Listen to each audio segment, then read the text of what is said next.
काही शब्द असे असतात जे फक्त ऐकू येत नाहीत तर मनात खोलवर कायमचे रुजून बसतात. असेच शब्द देणारे कवी म्हणजे सुधीर मोघे.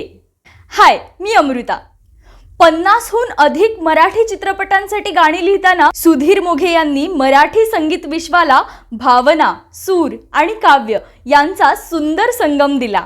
हा खेळ सावल्यांचा, शापित, जानकी, पुढचं पाऊल, कळत नकळत, चौकट राजा, देऊळ अशा अनेक चित्रपटांमधून त्यांच्या गीतलेखनाची जादू प्रेक्षकांनी अनुभवली. सुधीर फडके यांच्या आवाजातील सखी मंद झाल्या तारका हे गाणं असो किंवा दयाघना, मन मनास उमगत नाही, फिटे अंधाराचे जाळे, कुण्या गावाचं आलं पाखरू, त्यांच्या प्रत्येक शब्दात एक वेगळीच भावस्पर्शी ताकद जाणवते. तर पटकथा, संवाद लेखन, संगीत दिग्दर्शन, सुगम गायन, रंगमंचीय दिग्दर्शन, चित्रकला अशा अनेक क्षेत्रात मुक्तपणे विहार करणारे हरहुन्नरी कलाकार होते.